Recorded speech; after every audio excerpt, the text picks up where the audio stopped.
Hello and welcome back to Mixing It Up with Daddy D. I'm your host, Dee Kei, and today I'm extremely excited to introduce and interview one of my good friends, colleagues, Jon Rezin. Jon Rezin is a fantastic human being. He's a father, a husband, has lived in the music industry in New York and in Los Angeles, is currently residing in Ohio.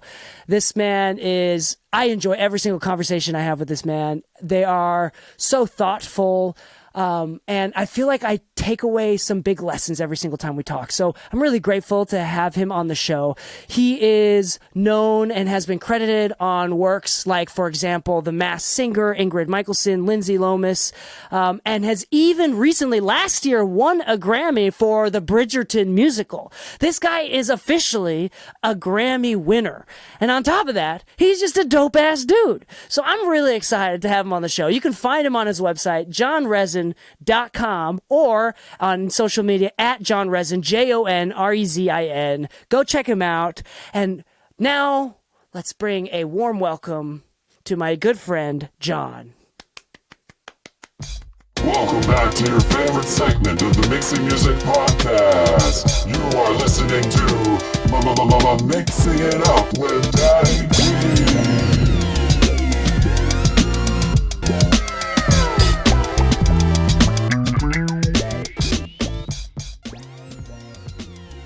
Welcome to the DK podcast. There you go. Well, anyway, welcome, Jon. I haven't seen you in a minute. How you been? Very good, man. Very good. I'm very blessed. Can't complain. Could sleep some more. You could sleep some more? Yeah. Are your kids? Do you have any young kids right now? Oh yeah, man. I got so many. I got an 8-year-old, an 11-year-old, and a 12-year-old. Are they all sleeping well? I mean, they seem to be sleeping well. Yeah. Yeah. So you're just not sleeping well because you're staying up late or whatever. Yeah. I kind of hit my stride in the evenings. You know, once I put them to bed, then it's, I really hit my kind of golden window for uninterrupted activities. I've heard this. Have you ever heard that like a lot of creatives tend to be night owls and like get that creative juice flowing in the evening? Do you feel like that's the way for you then? I feel like it is because I don't know. I can't speak for anyone else, but I've heard some of the same sort of things. But I think that it takes me about 20-25 minutes to get really rolling in like whatever creative aspect that is. And whether it's creating music, mixing music, producing, whatever it is, like, or even just, dealing with admin stuff. Like to really get into it and get rolling in about 25 minutes and to have it uninterrupted, no one being like, Daddy, do this. And I'm not complaining about that at all. I love it. But I'm more productive when I'm not interrupted. And how late do you usually go till? Like keep working till? Sometimes I have breakfast with the family. Oh, for real? You can go all night. Yeah, man. She's going all night. That's crazy. Everyone's got deadlines, right? And unfortunately, they all tend to all pick the same day to have the deadline on. So we roll until the deadline's met, or until I'm collapsing. When I can't hear anymore, when I'm like, I'm done. That's when I'm like, okay, I need to go. Do you feel like there's like a limit for you? Like if you do like 4 hours or 6 hours, then like you have to take a break or anything like that? Well, I take breaks all the time. Like I take little micro breaks, right? But so I mean a substantial break. Like, I'm really lost my bias right now. I don't know. It's gotten better over the years. It used to be like I can go for a solid 4 to 6 hours before I need to take a 15 half-hour break. But like that's if I'm in like the critical phase, right? Like I can rough stuff out for 16 plus hours, but like the getting really detailed, that's when I have to step away more. Yeah, for sure. I feel like we always talk about hearing fatigue or like ear fatigue, but like you said, like you've gotten better over the years. I also feel like I've gotten better over the years. Like the ability to stay unbiased. I don't know about you. Does it feel that way? It does, but I also use references to like make sure I'm anchored back into the reality of the world. How do you use references? Like specifically, how do you use references? Like I'll have upload it into the Pro Tools session, or yeah. So like I'll use what's that, Sample Magic AB or whatever that thing is. Oh, not Sample Magic anymore. The that new Metric one. AB? Adapter AB. Yeah. So I'll put that in the session, and then I load in references. So if I'm mixing a hip hop tune, I've got my references in there. Or if I'm R&B or Afro beats or whatever it is, I've got my references in there, and then I just pause and go, okay, where am I? And I also have the rough mix in there as well because, I have to beat the rough mix every time. So no, for real. Otherwise I don't work, Yeah. Have you ever had like a damn intimidating rough mix where you're like, oh, sheesh, like I gotta earn my money on this one? Yeah, I've had a lot of them. Man. Some of the best mixers in the world are producers. Right? But they don't think of themselves as mixers. Some of them don't have the technical ability, but they got the vibe. And so then I'm dealing with something which has all the vibe in the world, and they've somehow made it insanely loud. And I've got to make mine feel the same way. But sometimes I can't be as loud because they're like beyond radio, they're like, -3, right? And I'm like, okay, this is not going to work. So I've got to maintain that energy, that intensity at a significantly lower volume, right? And those are always intimidating because for sure. I know that even me, I get tricked by volume. You turn it up even a half dB or dB, you're like, I don't know, man, this just sounds better to me, and it's volume, and so I have to try to play around with that myself and make sure that I'm not just tricking myself. What are some like typical habitual techniques that you use or things that you look out for to kind of maximize punchiness while balancing loudness? You a big clipper guy? You like to clip a lot? Yeah. Are you a big clipper guy? You look like a clipper guy. I do. I've started for the longest time I was using the IK Multimedia Stealth Limiter, which is like you can push it really hard, but mind you, I'm mixing with that on the master right from beginning. Like right when I'm getting my sounds, I've got my limiter on. I have to ask you about this later, but keep going. Sure. So for the longest time it was that, and I have a multi-band compressor before that. Couple things on the master, kind of for some overall sculpting. But Jason Joshua's God Particle is ridiculous, and it does a lot of the same stuff, and it's just easy. So I put it on and I'm like, yeah, this is really good. Okay, so that's now my main one. And if it has problems with, clipping or limiting or whatever it's doing, then I've got the other guys, disabled right after it, so I can take out his limiter and put the other ones in, and for different scenarios. So what I wanted to ask, we literally did an episode about this on like the actual podcast. Maybe it was an exclusive episode that we have hidden behind paywalls. If you're interested in that, this is not for you, John, but for the audience. 1995. It's $3.99 at mixingmusicpodcast.com. Anyway, we did an exclusive episode, and we took out, what we do is we take out clips from like big interviews from big producers and whatnot, or mixers, and then we kind of break it down. And one of them, and I have a lot of friends who mix with a limiter at the beginning, and like you said, a multi-band for basic sculpting. The way that I was trained and the people that I learned under as well, like nothing on the mix bus, and I kind of added afterwards. Why do you think it's beneficial to do that? I was trying to listen to the episode and listen to that thing, and I just couldn't fathom it. It's just I've never thought of audio or that workflow in that way. Can you explain some of the reasoning? Sure. So I did it the same way that you're talking about originally. And I did it for years like that. And then what would happen is I'd get a mix sounding luscious. I'm thinking, right? And I'm young. So I was like, this sounds amazing. But then I'd either send it to mastering, or I'd put a limiter on it because they're like, we want you to rough limit it or whatever, just for the client. And it would take all the dynamics out. It would make everything just sound squishy and nasty and stupid. And so I had this inkling of putting a limiter on if I'm going to be smashing it in the end, what if I mix through it and smash while I'm mixing it, so that in the end I end up with the dynamics the way that I want. I end up with the frequency spectrum, because when you limit stuff, it changes the perception of frequencies, right? Particularly high end. Of course. And so I was like, well, let me sculpt it into the master limiter at the level that the record is going to end up being. And what I do with it then is at the end, once the client has approved it, I take the limiter off. And then I give a limited version. Like, I print all of the mixes limited, the instrumental, full, acapella, whatever, TV, with my limiting on it.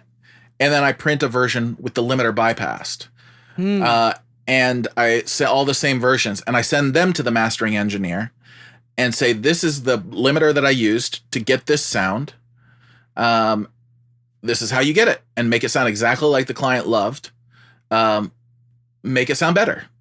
Because what I was running into is I would do this process, and the mastering engineer would be like, we can't get it to sound the same as you did. So I started including the notes on how it was being done, with like the screenshot of the plugin and everything, just to make sure that they knew exactly how to get the sound. Sorry, I'm backtracking.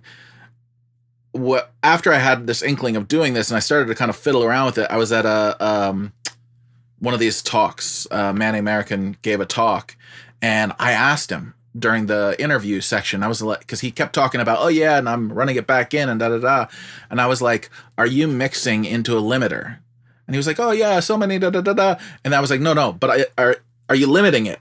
And he was like, well, yeah, I'm mixing into a limiter. And I was like, okay, perfect. This is exactly what I need to be doing. Interesting. So even Manny does, and Manny's one of my favorites too. So that's tough. See, I've always focused on getting better at adding it at the end, like keeping it transparent as a skill, like mastering it as an independent skill, rather than kind of leveling up my mixing through a limiter and smashing it. So I've been looking at it a different way. So I have two technical questions for you.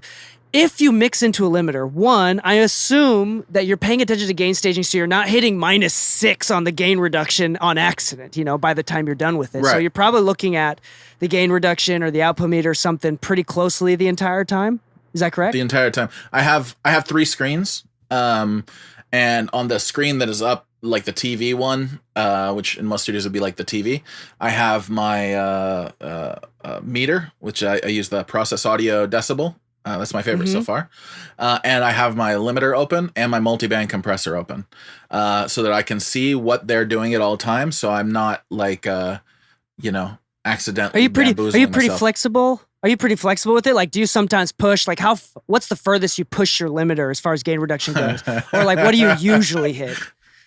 The answer is yes, I'm flexible with it. The reality is like, it just depends on what the vibe needs, like.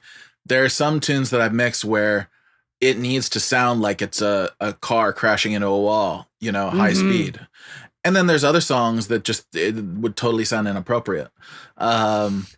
So like I on like, it sounds ridiculous. People are going to be like, this guy doesn't know what the hell he's talking about. And they're probably right. But, most of the time I'm trying not to do more than 5-6 dB. However, there are times where I've smashed stuff like 9 to 12 dB. And even I'm going, oh God, that's a lot. But in a single limiter. Yeah. But really? the stealth limiter, I don't know what the voodoo is behind it. I think it might have like multiple limiters built in or something. It's very transparent. So, and because I'm also mixing into it, I'm hearing what it's doing as it's going. But I mean, like those are for like really, so you asked the most, right? So we're talking extreme, but kind of my rule of thumb is that if it sounds good, it is good. Right. And oh yeah. So like in those situations, those particular mixes called for it. It was hell when I was like, okay, but now I've got to export stems and I want them to sound exactly the same. And that was one of the downfalls of the IK, is you couldn't do sidechain, where, I would route all the audio that way I could solo something and have the limiter triggered by everything, even though I'm only listening to the piano, for example. Oh, so that was actually going to be my second question, was about soloing. But piggyback thought on that. I mean, for anybody listening right now that if they feel like they might get judgmental towards you for hitting like those crazy numbers, the point is that you're monitoring, even if it's crazy high gain reduction numbers, you're monitoring from the beginning. So even if it is hitting those numbers, you're paying attention to whether or not it's sounding good or not. And you're continuing to like, oh, it's getting too crunchy, it's getting too hot, or not, or you like the sound of it. Whereas as far as like, the people that do the opposite, like even if they hit really low numbers, but they're not paying attention to it, they're just doing it habitually. I think that is not as thought through as what you're doing.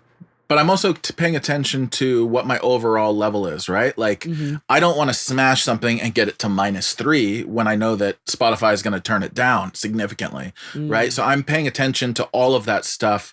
And if I find myself in a situation where the gain reduction is ridiculous, and then I put the vocal in and the vocal just sounds like it's getting pumped constantly, and that's not the vibe, then I look at, okay, well, how can I take this off of the master and I'll put that on, say it's only the drums I really need to be smashed, or say I want the music just to be smashed, but the vocal to ride on top, right? Then I'll take that limiter and I'll move it to an all instrument bus that I have all my instruments going through, and then I'll crush that and then let the vocal ride on top. I mean, like, so it's really just kind of paying attention to what I want it to sound like and how can I achieve it, and keeping in mind that loud mixes, right? Like, because there is an importance to making sure that your mix can stand up next to whatever it's going to play against.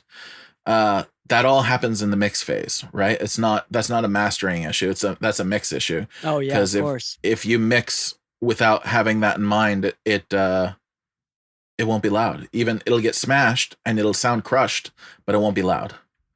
So. Oh, for sure. I feel like the way that I've overcome that is my process has, as more and more utilized saturation, clipping, limiting, on buses and on individual tracks to preserve headroom. So by the time I'm at the end, if it's a typical pop or hip hop song, I'm hitting like -7 overall, or like I'm in the chorus -7, -6 volume, while pushing like barely maybe two 2 dBs on the gain reduction because I'm squishing it so much in the mix. So that's kind of how I've compensated. So I'm not saying that like one is better than the other, but I'm saying that it's interesting that we can totally develop 2 trains of thoughts here. And when we're talking about this, I was just like, I have no idea what's going on. And dude, that actually makes a lot more sense. But I mean, those are all tools, right? Like there's the right way in one song is the complete wrong way in another.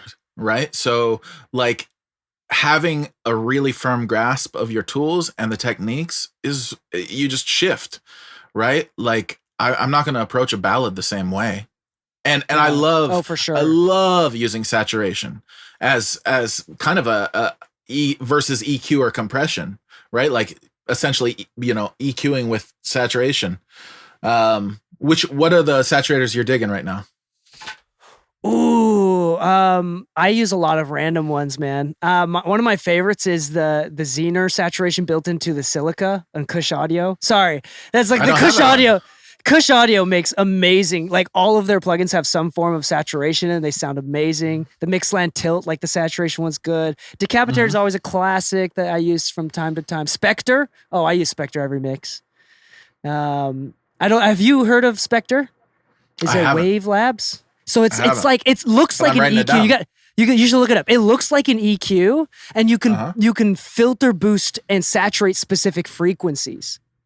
So it's almost like a boost only EQ, but it boosts via saturation. So it's like really cool. Oh, okay. Yeah. So I use a bunch, man. I'm the Massey Golden Clip soft clipper is one of my favorites. Although that's clipping, that's not saturation. But yeah, I use a ton. I also use like a lot of like analog emulated things, like Magic Death Eye is a compressor, but I love the way it saturates. Like it kind of adds this like low mid warmth. It's like tubey thing going on, and the Plugin Alliance Purple 1176. MC77 or whatever it's called, kind of got this like mid-aggressive thing going on with the saturation. So I like also saturate through non-saturation plugins, if that makes sense. Sure. No, of course. Yeah, because they're all emulating different analog hardware that's, doing its thing. Yeah. Have you tried the oven? I have been messing a little bit with it. Have you played with it a lot?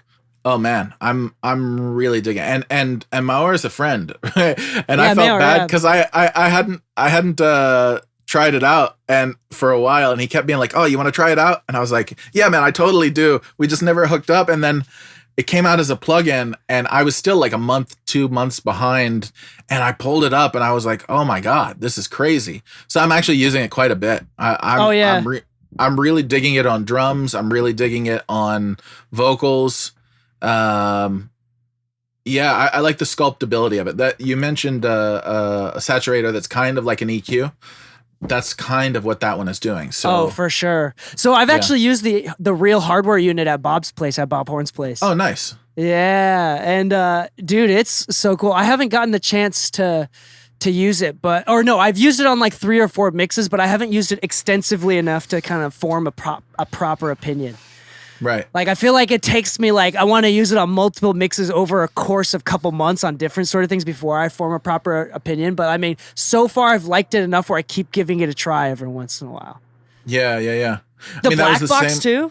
The black box was great. The HG2, that one? Yeah. Yeah. That was before the oven. That was the black box was my main one. And then now the oven is slowly starting to replace that. Really? But I use Decapitator all the time, and I use the Fab Filter Saturn. There's a lot of different ones where you push and they give some interesting sounds. But yeah, the oven is kind of starting to replace the HG2 for me. Do you kind of like web in and out of different habits? Because I mean, everybody has habits, including us chaotic engineers, right?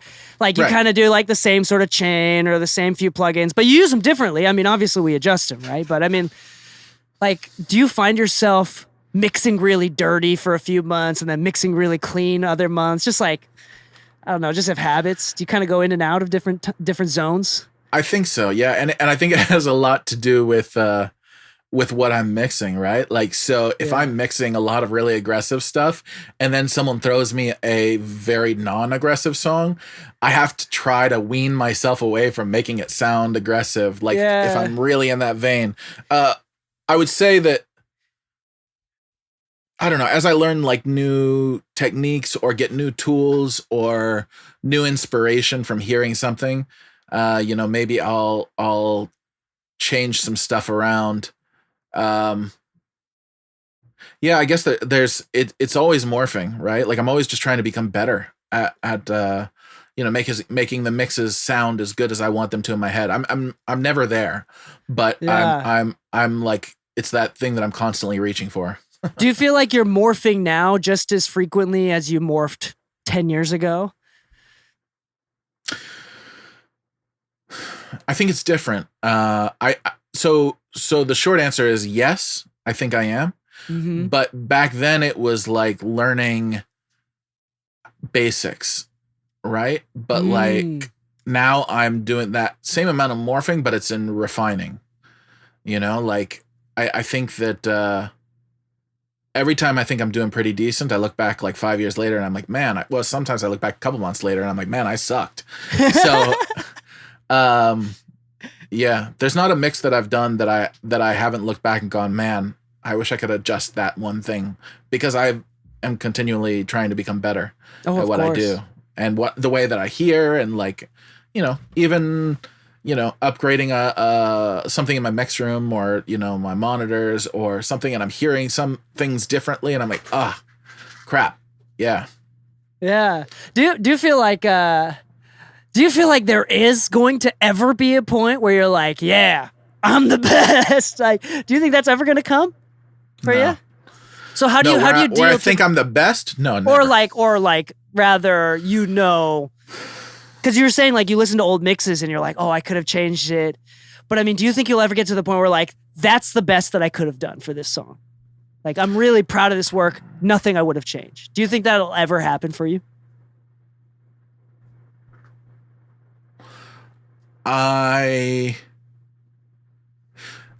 Mixes are a lot like, bands create songs, right? And those songs are snapshots of those bands at that time. and they go on, they develop, and they create new songs. And I think it's the same thing with mixes for me. That's a snapshot of at that time.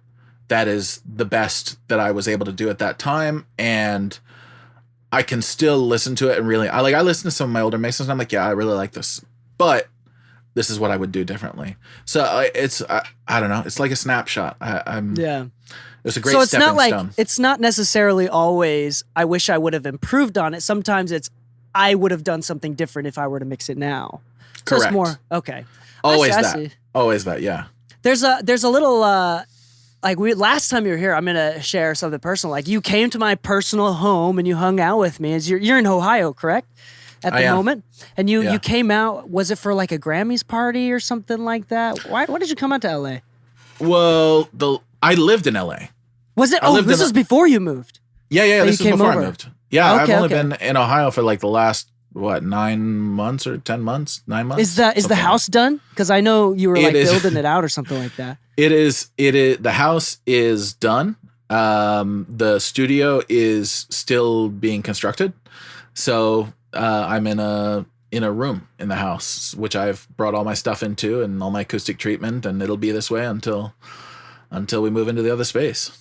Oh, cool, man. Yeah, we were talking about people leaving LA. I mean, LA keeps shrinking in population every year for the last couple of years, and maybe I want to jump into the idea of when did you move to LA and what for, and what do you think about leaving? So I moved to LA. This is probably about 2005, 2006. And then what brought me to LA was I'd been in New York for 10 years, and it had kind of run its course, and I was sort of it had lost its magic for me at that point in my life. And I met my who became my fiance, and she didn't like the cold, and I was like, cool, let's go somewhere else. I mean, you're messed up if you like the cold. There's something that... Yeah. So we ended up, I'll cut out the whole story of the circuitous route that we got there, but we ended up in LA. And... with big dreams, or just like, was there family here, or is it like trying to get into the industry, like with big hopes and dreams? Well, I mean, I was in the industry in New York, right? Like I was already LA industry. LA. Yeah. So it was, I'm going to LA. We're gonna do the same thing I was doing in New York, but with beaches and palm trees. Do you feel like, I mean, you were already working professionally out of New York. When you moved to LA, was there a certain level of restarting that you had to do? Yeah, absolutely. Even as an established engineer out in New York. Yeah, like I had been working professionally in New York for 10 years. At that point, I was mixing a lot of indie projects, some for labels, and I was chief engineer at a really small studio. I was assistant engineer in a couple other studios. Like I was hustling, right? Oh yeah. And when I moved out to LA, I didn't have the connections out in LA. And so I was like, okay, what do I know inside and out? Because my wife is from Kenya. And so work visa, we had to wait for that. And so she couldn't work. And I was like, okay, I need to earn money. What am I going to do? How do I get to meet people? And I was like, oh, there are these music places, the music stores. So I got a gig at Westlake Pro, which at that time was at Westlake Studios. And I was cool. Yeah. I don't have to like deal with customers walking in and want to play guitars, because it was like just offices. You go out and you meet studio people, and you're in a studio. And so I used that to just meet tons of people. And, I didn't say, and hey, I'm a spend all the money salesman. you earned. Spend all the money you earned on the discounted gear. That's absolutely the truth. You got to afford. It takes a lot to afford working at a gear retail store. So I did that. I did it really well. I introduced myself every time. I'm, Jon Rezin. I'm an engineer, right? Like I'm not your salesperson. I'm an engineer. And so people would buy stuff, and I'd tell them what they need for their particular situation. They'd have me come look at their studio, figure stuff out. Then they'd have me install it, and then they'd hire me to work on projects. And it was just like, it built. I was done after 6 months. As soon as I had enough clients, I quit. And then, and I assume you were making decent money there too. So It was surviving money, right? Okay, But like it was only the thing surviving is, money. it was not. I was mixing like I was like doing the whole mixing thing after hours, right? So Oh, got it. I'd do that, and then I'd go back to our tiny little apartment and I'd mix. I mean, that's a good thing. If you were making too much money at Westlake, it would have been super difficult to quit. You would have been probably rationalizing, "Oh, how can I do both still?" The golden handcuffs, you know. It's not my passion, right? It wasn't my. There have been numerous times where I've turned away from the easy money thing that wasn't in line with what I wanted to do because I knew it would lock me up. And I think that having that kind of single-minded, stubborn focus on what it is I want to do has kind of saved me a lot of situations. So yeah, as soon as I had a chance from there, and luckily getting married is all about finding the right partner, and we were around month 4, month 5 working there, and I'm suddenly having enough clients, and she's like, "You need to quit." And I was like, "Yeah, but this is supporting us." She's like, "The work visa is about to come through. You need to quit. This is not what you want to do. This is not feeding your soul." So, she was pushing you. That's good. That's a good wife, good partner there. Yeah. So anyway, so that was it. We cut ties with them, and they're great. Like, we're still friends to this day with the people that work there, and it was an amazing opportunity. And it helped me in a number of ways, getting to know people, getting gear at discounts. I got to see like all the studios because I was going in there as a consultant or whatever. So this goes back to the idea of, like, I talk about this all the time. It feels like a sense of, you said, stubbornness, but I almost say like selfishness, where it's like, I am way too creative to allow myself to do things for money, or something that, like, do something that I don't want to do. Like, maybe it's the ADHD, maybe it's like cultural values. I think it's honestly just like, I like to say that it's my creativity. Like, I'm way too creative to do something boring for something as dull as money. Like, I always chase after personal fulfillment, which has been bad sometimes, but at the same time, like, it's naturally created these barriers where I have no clients that I hate, and I have no labels that are like running over me. You know, and I've created it wasn't easy, but I'm sure that you feel the same way. Like, you've created success in a way that eventually became comfortable for you. Do you feel like that's the case? Yeah, I think with mine, it's more the way I've developed things is just surrounding myself with good people. Like, and then when I find good people, like, we like form a chain link, right? Like, it's okay, we're gonna continue to work together. And there have been gigs that I've done because it's like, okay, I don't hate this, but I'm not in love with it, but you need help. And at that point I turn, okay, how can I be of service? Right? Because some things aren't feeding me in terms of creatively. They will feed my family. And I can be of service to them, right? Yeah. To whoever that person is. And those gigs happen, not regularly, but they do definitely happen, where it's like, okay, I'm going to be of service to this person. Yeah, for sure. So you said good people, right? And I always talk about, I'm very careful to make sure that I promote that success comes through being a good person, which I think is really true, right? But I also want to ask you, in the eyes of Jon Rezin, what are some key, we talk about red flags, but what are some like green flags of like someone that's a genuinely good person that you might want to be friends with? I think okay, so for example, when I met you, like there, yeah, no. I mean, like, there's lots of green flags, right? Like, you are well-spoken, you're thoughtful, you care about doing the right thing, you're striving for excellence, you're a family man who cares about his family. They're not a burden to you. Like, you showed me the books that, you and your wife are writing about your kids. They're crazy. They're amazing. Writing songs about, I mean, like, people, when I meet people who seem to have their compass in life aimed in the right direction, or at least aimed in the same direction as I'm striving to aim, right? Then it's like, okay, those are people that I would like to, keep on the inside circle, right? Like, I don't know. That's I think interesting. it's always, and sometimes it's almost like an energy, right? Like you meet somebody and you're like, you feel like you've known them forever. And then as long as like they're not, far from, they seem nice, but they turn out to be a serial killer.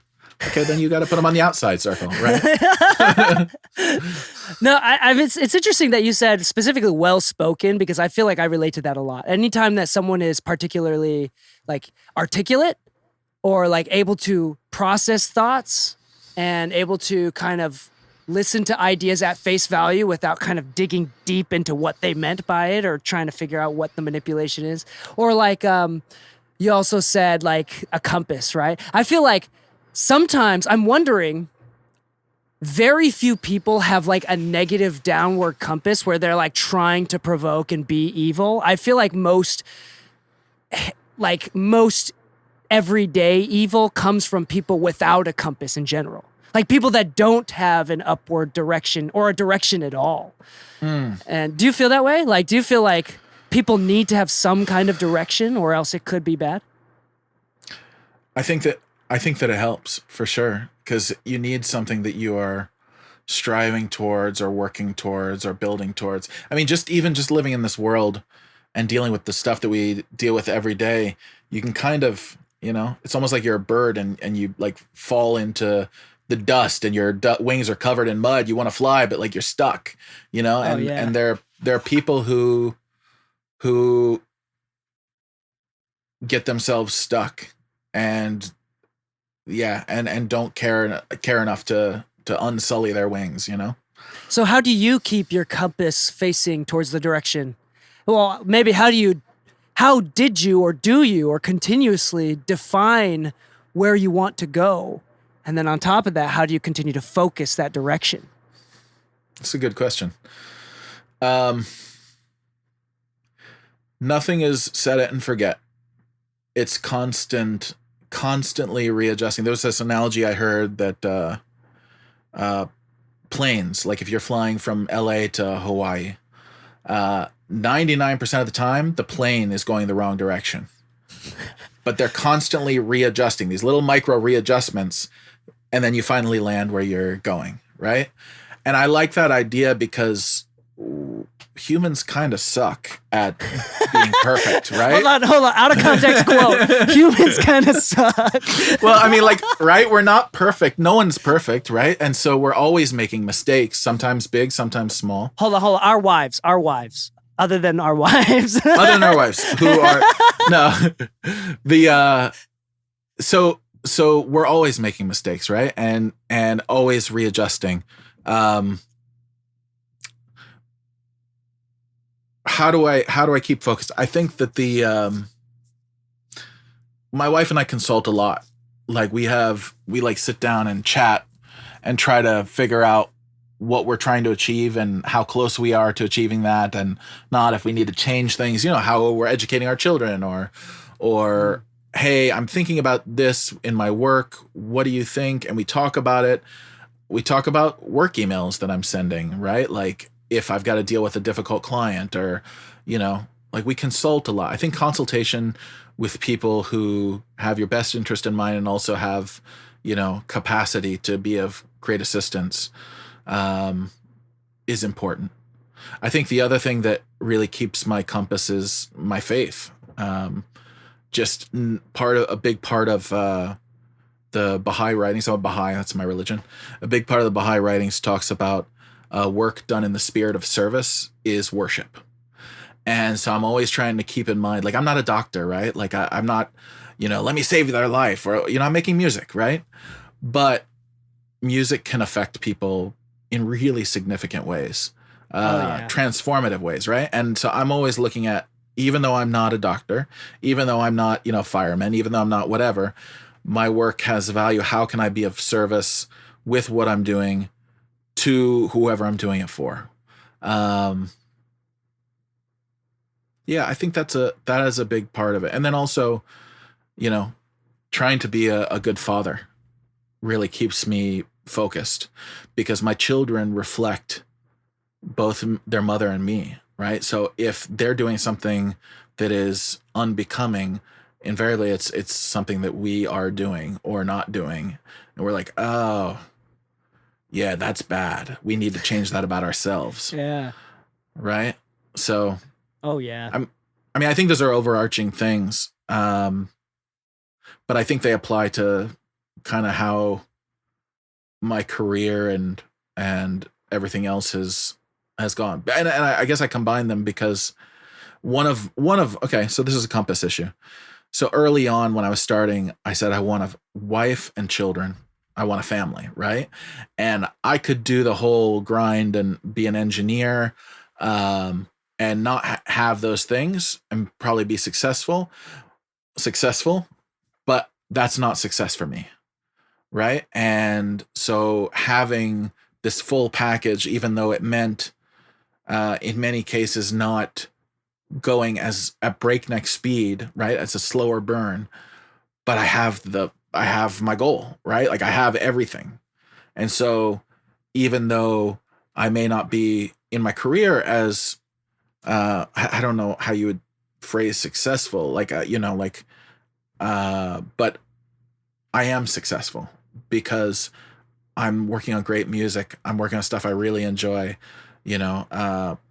People are appreciating my work, and I have an amazing family. And I get to work from home. So, that's amazing.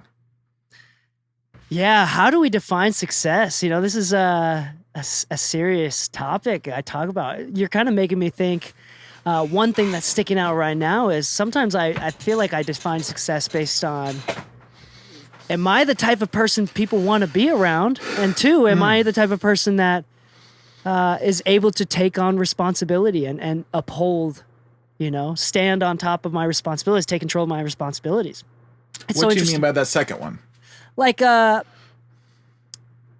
feel like maybe this is me as a man, and maybe this is my wiring from my parents or I don't know, but I feel like the more responsibilities that I have and the more responsibilities that I can control, as in take care of, small things from paying rent and taxes to being a good father, being there for my kid during his basketball games, to being emailing, replying and responding often to my emails to my clients, being active at my church or whatever, making the time to hang out with friends. As long as I have more responsibilities and I'm in control of them, I feel like I'm successful.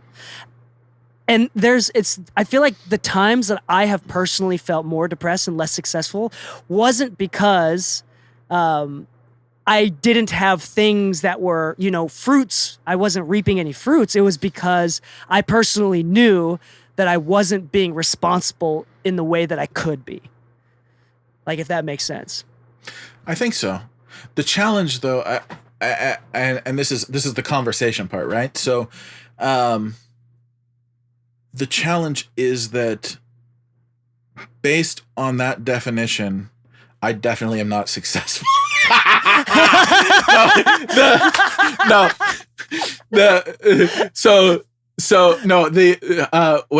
I mean by that is I agree with you 100%.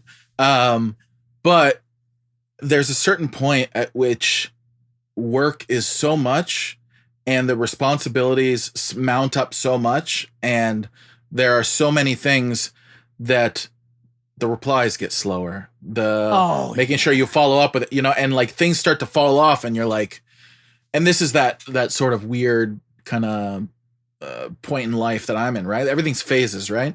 So that phase of like things have to slip through the cracks because, for example, my kids are avid swimmers, right? So they're always in swim meets and stuff. I have to be at the swim meet, right? And of course, yeah. So yes, maybe I didn't get back to you right when you needed me to. Sorry. I have to make a choice, right? And so it's an interesting thing because right now I feel like the responsibilities that I have are significantly more time than I have to achieve them. But like somehow I managed to get the things done. But it's like a mad race. But I definitely don't feel like, oh, it's easy breezy. It's more like, oh God, It's all on fire. How do I drown less? Yeah, which one can I put out first? But that's why I have some assistants and stuff who I send stuff to, and I'm finding ways to outsource, and that's very helpful. But I also feel like it's really responsible to vocalize, or at least mentally prioritize that, hey, my children are more important to me right now than finishing this one project. I feel like in general, that may not be taking care of all your responsibilities, but I think that's incredibly responsible. What I think would be irresponsible is like you just didn't write down that you had this thing going on and you forgot about it. Right. And you went to your kids' meet without realizing you missed something. That would be irresponsible. I'm all about the lists. I've got lists on lists on lists. But something that I think has been really helpful with our children is we talk to them a lot. And obviously they're in an age now where like they can comprehend these things. But we talk about, hey, for these next month and a half, I'm going to be in the studio constantly, and we're going to have meals together, and I'm going to be really like whatever, but it's an important project that will serve our family well and is really important for, my career and whatever. And we consult about it. Right. And then they're like, amazing. Don't worry, Daddy, we got you. No problem. And of course, my wife is amazing. And she's like, don't worry. And that's the thing is like, it's always a balancing act, right? Like, I feel it mostly when she gets sick. If my wife gets sick, then I'm taking over everything, right? And she's doing it the other way. So like sometimes I'm stronger, sometimes she's stronger. Dude, it's kind of messed up. Every time I get sick, my wife gets like really excited that I'm like in a really vulnerable state, and she's like, "Yeah, now I can help you." That's amazing. She gets way too excited when I'm just like super vulnerable and throwing up. She's like, "Hey, you want me to make you food? You want me to take care of you?" She's like way too excited to take care of me. It's like concerning a little. That's bit. Awesome. You need to let her take care of you a little bit more then. Yeah, I think that's what it is. Just randomly request soup from her, and she'll enjoy that. That's amazing. It's so funny. We talk about all the time. I feel like just like you and your wife, you've spoken a lot about communicating. I think that's important, and not just in marriage, but in business. So I have a lot of experience starting businesses and also failing a bunch of businesses. But always, like 9 out of 10, 10 out of 10 times, problems occur because of miscommunication, which typically interprets into some sort of false or non-communicated expectation. Expectations then fail. So for example, like I know like a lot of young kids these days, or I don't know what it is, people don't realize how difficult it is to like be married to someone and like not be able to just break up with them. And I sometimes are like marriage is really hard, but like I don't know if I don't know. I think marriage can be really hard, but at the same time, I feel like I've set my expectations properly and continue to communicate in a way where at the end of it, there's been hard moments, but in general, I feel like it's been easy specifically due to my expectations. I think it's hard not being married, quite frankly. Like like that whole single life thing is I'm not into it, man. And like the pressure, dude. So like I think now, mind you, if you're married in a bad situation, I think that's probably worse because then you feel kind of stuck. But of course, I don't know. Expectations are a challenge. Like I tend to over communicate, and I don't know if it's really over. I'm going to say over. Is that possible though? Yeah. So this is the thing. I don't think it really is. Some people are like, why do you say all these things that are like really obvious? Because I'll do it even in work. I'll be like, hey, I'm sending you that thing, and please remember da da da da da da. Right? And they're like, dude, I know that. And I'm like, I'd rather say it than have an expectation that you're going to remember that one rando thing that I had told you before and you not deliver, right? Like, so I'd rather over communicate and be like, okay, we're doing this, and okay, are we all on the same page type of thing? So I don't know. And I'm sure it's annoying to some people, but it's worked for me. I've discovered through my my therapy that I've recently restarted again. I have a lot of trauma apparently, or like healing that I need to do specifically around people being dishonest. And I am like really hyper honest to the point where I am perceived as an asshole to a lot of people. Like, and this is why I do so well as like a CEO type kind of thing, because I'm not mean, I'm just really honest. And if you're fucking up, I'm going to tell you without being ashamed. Like, hey, this is tough to say, but you're fucking up right now. Like, I won't sugarcoat things. And so and that's because of, I'm discovering now, it may be because of some potential traumas and different people that I've met in my life that have kind of helped me to develop this sort of like assertiveness. And it's not like, anyway, it makes me think about that. I talk way too much. Like the first episode that we recorded of this Mixing It Up with Daddy D, like half the episode was me talking about like really embarrassing or like should be embarrassing poop stories. Oh my God. And like, I just don't give a shit. Like, it's just, I wish I was, I should be more embarrassed. You should cut all those together and do like a super poop cut. Super poop cuts. Dude, I have someday I'll share with you offline because I've already shared it, but I have a romantic poop story. Don't even get me started. I'll tell you some other time. All right, yeah, offline, please. No visuals are needed though, okay? Just do you feel like you're like, even with your wife, do you feel like that you talk well, I mean, I feel like over communicating is a skill. Do you feel like you're able to successfully communicate how you feel to your wife or to other people often? With my wife, yes. We spend a lot of time consulting together and like sharing and, you know, talking about vulnerabilities and, you know, I'm going through this, and it's just random times. Like if I, you know, it'll happen. Like I'll have a rough thing with a client and I'll be like, you know, I'll just tell her, hey babe, by the way, I'm feeling down right now because this, that. And then, you know, she's like, I got you. Okay. I understand. Thank you for sharing it with me. You know, like, and we talk about those things, right? Because sometimes it's, you know, it's not that anything can be done or maybe the thing is already done or whatever it is, but it's just important for us as partners to be able to know, okay, he's on low fuel right now. Yeah. So let me step up, and vice versa. She tells me the same things. She'll be like, hey, you got a second? Sure. Yeah. What? Oh, I just had this conversation. Okay, cool. Yeah. Sorry that happened, babe. I got you. I'll put the kids to bed tonight and whatever, you know, like, yeah. With other people, I try to communicate what is necessary for the relationship. Do you feel like you're particularly good at communicating? Man, I have no idea. Do you feel like when you express yourself, do you feel like I successfully expressed myself, or do you feel like you have a hard time articulating? Well, here's the what thing: you're trying to say? How do you judge that? How do you judge whether you have successfully expressed yourself? Because it really is all about so I guess there's two facets, right? There is expressing yourself, needing somebody else to understand, and if they've understood, then you've successfully communicated, right?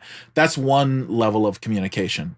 And I never know if I've successfully communicated until that person essentially echoes back to me what I was saying, and I can tell that they understood it, right? Yeah. But then there's also the communication where I need to say something, get it off my chest, and I don't care how you receive it. I just need to say it. That's a whole nother thing. And that one I think is easier to go, yeah, I express myself well for myself. But I think that the importance is the receiver, how they receive the message. That's true. And that's why, like, modifying the way that messages are delivered for particular people. So, like, either adjusting the time when I deliver the message or how I deliver it. You know, I've got friends who everyone has traumas, right? Like, everyone has been traumatized. So because I'm striving to communicate well and striving to be a good friend, I'm also trying to consider people's traumas, right? So like if I've got to share something that's going to step right in the middle of that trauma, I try to find a way to share that with that person that goes around that trauma, and so that we can have that dialogue and conversation without triggering them. But that's not the same way that I do it for somebody else. Oh yeah, for sure. I want to turn the car a little bit here, the conversation a little bit. It's fascinating to me. It's fascinating to me that you said you wanted to be a father when you were. It sounded like you described it as when you were fairly young, and you kind of knew what you wanted to do.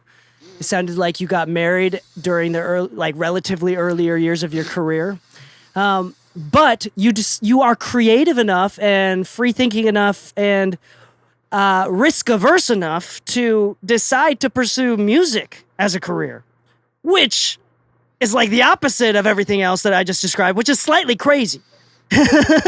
Jon, do you feel like you were crazy at one point, or do you feel like you figured out a way to be creative logically, or do you feel like you kind of became more formatted over the years?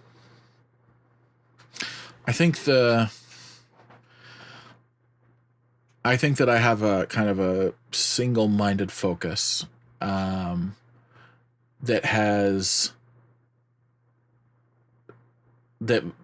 kind of for most people seems unrealistic and verges on significant stubbornness, and in that I know where I want to go and I will find a way to achieve it. There was this story I heard. I don't know if it's true or what the deal was, but I'm sorry, I'm going to butcher it. The gist of it was like the Romans were going to fight war against the Greeks or something. The ships all went over. They landed on the enemy's shores, and then the captain, everyone got off the boats, and he said, "Light the ships on fire."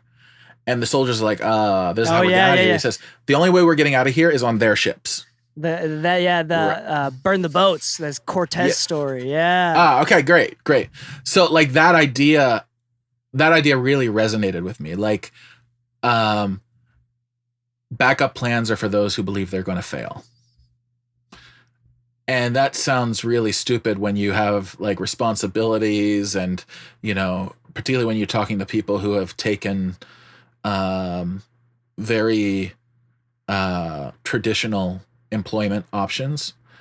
But I don't know, it's what works for me, and it fuels me. When people are like, "Oh, well, what do you do for fun?" I'm like, "I do music for fun." But but like that's what you do for work. Yeah, exactly. So for me that's what works. And luckily I have a wife who is like, "No, this is where you get your juice. This is what you need to be doing." And so she's really insanely supportive. By the way, I want to rewind a little bit. And I said you seem risk averse, which means that you're less inclined to take risks. I meant you are risk tolerant. Like you're very tolerant of risks. You're willing to take risks. And I think that this is like a specific thing. I think I heard the opposite of that, because I was like, you're taking risks. Yes. That's what I meant. So I'm glad you took it the same way, but I just realized that I said the wrong thing. But yeah, you read right into it. Well, edit that in the there post. You go. And then, but I think it's really interesting. I resonate a lot with you. Like I'm also like hyper focused. Like there is no plan B. I've never even considered, like when my family, when my parents, when friends told me that pursuing music is dumb, at no point did it ever faze me. Right. But at the same time, I've always been like extremely free spirited, and I kind of relate that to like my chaotic nature. As when I was a kid, I was really crazy in like a good way. Like I always like just didn't care, had fun, really blissful. Which I feel like kind of like turned into some sort of risk tolerant, hyper focused. I know what I want and I pursue it. Do you feel like, what was Jon Rezin like in high school? Like, were you really stoic back then and intellectual back then as well? And or do you feel like you loved music, right? I assume. Like, how did that kind of develop? Well, I actually, in high school, I was figuring out in middle school, actually, I was figuring out what I wanted to do with my life. And I was actually like contemplating whether to go into medicine or music. Those are the two that I had a real passion for. Really? Yeah. And, like what about medicine? Was it the blood that you're excited? No, I think I just like the service aspect of it, right? Like, being able to make a concrete difference in people's lives. And plus I believe there's a lot of without getting too much into detail, I guess I think that there's a lot of room for growth in medicine in terms of like integrating Eastern and Western philosophies and, you know, all this stuff, right? So, Amen. But that say but less. that's Say not, less. I will say less. But music is what I ended up going with, and then in high school, I there was a performing arts high school, and I auditioned to get in, and you know, so 3/4 of my day was spent studying jazz, and they had a little studio there, and that's where I discovered the studio, and yeah. So I'm trying to pull something out of you specifically for a lot of the Mixing Music podcasts. The demographic that we're trying to reach for is people that are trying to transition into full time, like college or late high school, maybe even like post college, trying to transition into doing music full time. For you, what do you think was the mental shift that happened to either decide to go full time or happen to go full time? You mean professionally, like start to like get paid and do what I do? Yeah. As in, I'm done working at the grocery store. Like, did you ever have a part-time job that you hated, or was it just like you went straight into music? Or so I had part-time jobs, but the once again, the part-time jobs were not like, oh, this is something that is distracting. I'm using this as a stepping stone. So I'm doing my part-time job while I'm working for free with other people. You know, I'm like, when I would build so I focused on working on as many projects as I could, right? Whether I was getting them off of Craigslist at the time, like people were looking for something, or friends of mine who had bands, or I'm going and approaching people, or I'm reaching out to artists and I'm producing stuff for them. I was doing as much as I possibly could to build as much of a resume as I possibly could, because every project that you do can leverage you into the next project. And no one ever says, oh, well, how much did you get paid for doing that project? Yeah. Right? When they're about to hire you and you're like, oh, this is my rate, they're not like, yeah, but what did you get paid for the other one? Well, I did that for free. No one cares. They just want to know it's awesome. Yeah. Right? And if it's awesome, then you can leverage it. So like I ended up working full-time in music in New York while I was going to school there. So I was in college, and I was using my student loans to basically subsidize me living in New York City and working in studios. So I'd go to school during the day, and I work in studios all night. And then we had access to the studios at school 24 hours a day, like with a key card, whatever. And so then I was bringing in my own clients into the studio at school. I had like, label clients going to this school studio to work. That's the biggest flex ever. And the teacher having to, like the professor, the main professor, Paul Kozel is his name. And he would come in at like, 8 a.m. And I'm like in the middle of a session. He's like, John, you got to wrap up because I got a class in here in 30 minutes. I'm like, okay, cool. So anyway, I honestly, the biggest thing for me, the biggest shift was just continually trying to do as much as I possibly can, and never looking away from, never deciding that there's only one way to do things. Some of my best gigs I've ever gotten have been through like Craigslist. I worked with Toby Gad, who's a songwriter producer, like John Legend, All of Me, and If I Were a Boy, and with Beyonce. He's a smash songwriter. I got a chance to work with him, and it was through a random Craigslist ad that he posted looking for a mixing engineer. But it didn't have his name on it. But I was like, okay, yeah, let me just hit this guy up and see. That ended up being years of work and working with some amazing people and really developing my skills. Because every gig that I get, I'm looking at how is this helping me develop my craft. Amazing. That's a great way for young listeners that don't quite have a portfolio, especially like have a backlog of work that you can show off, like thinking about, is this going to develop my craft? Like I feel like, will this make me money is a good question, but a bad first question.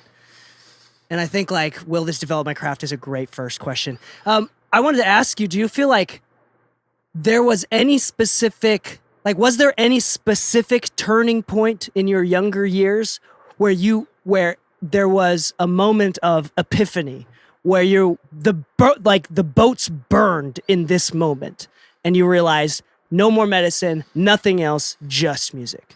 Oh no. When I applied for that high school thing, it was already done. It was a decision. It was like, this is what I'm doing. Wow. So I knew that was in my junior year. I guess it was junior and senior years that music program was. Like when I made the decision to go for that was it.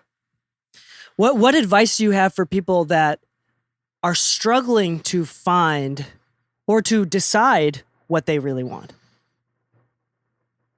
You mean in terms of like what aspect of the music industry or what aspect of their career? Like what? So it sounds like in this moment. Yeah, let me redefine. It sounds like in that moment when you went into the high school program, that was a decision that you're gonna do music no matter what, and you were full on 100% energy and focus.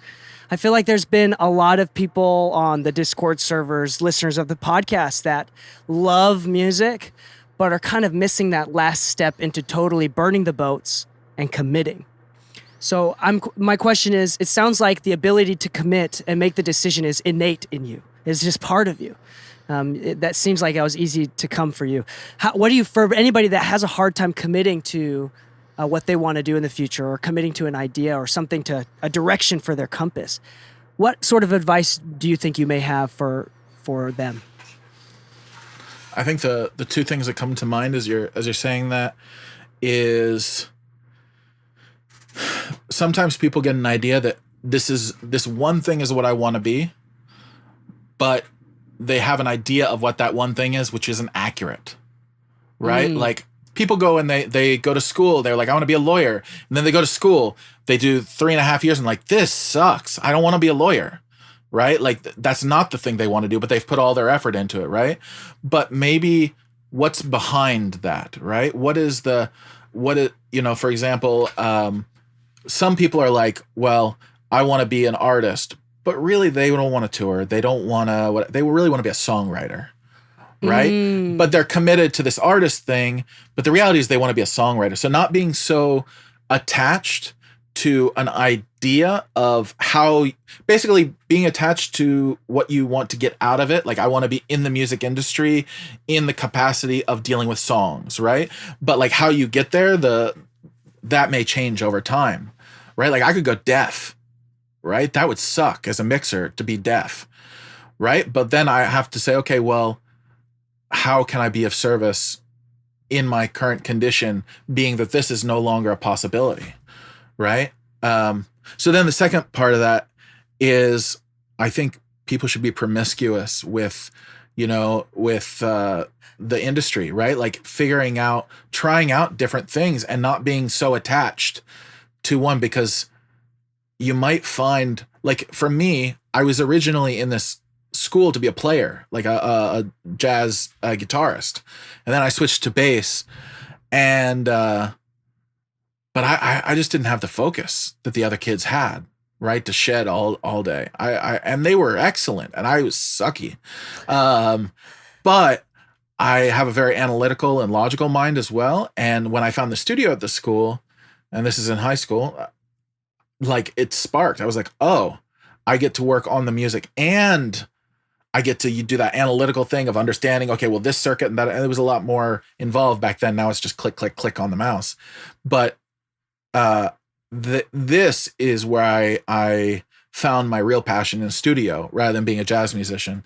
I found my passion in the studio, and I didn't get tired of shedding in the studio all the time. Yeah. If that makes sense. So I wanted to be in music.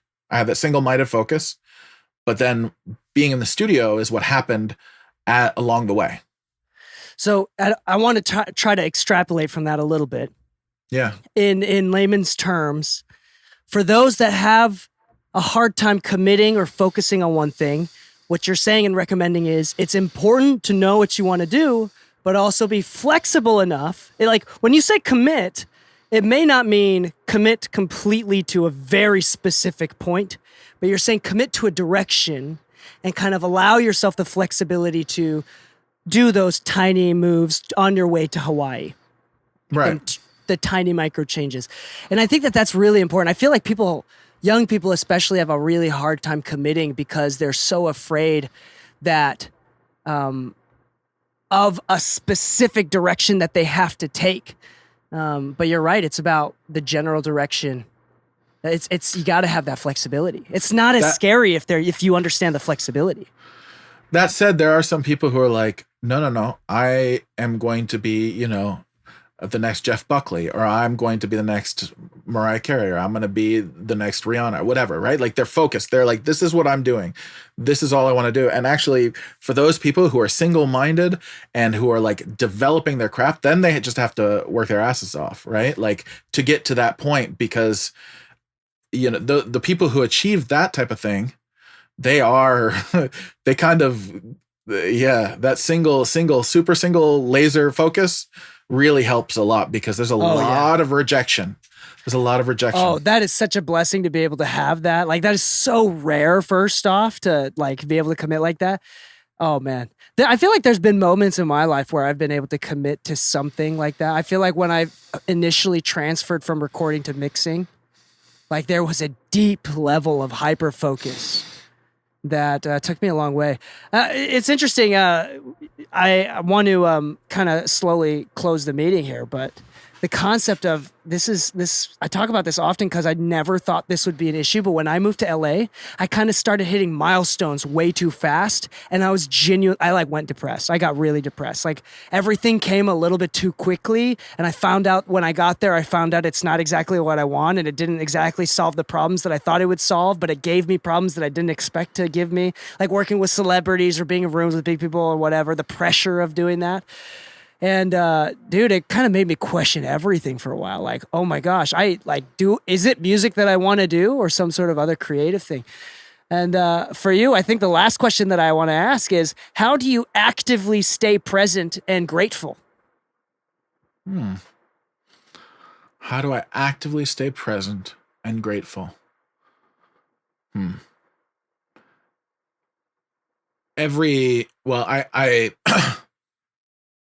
the present is a hard thing because my mind is always scattered, right? Like, so I'm constantly thinking about things that have happened, things that are going to happen, of course, what is happening right now, right?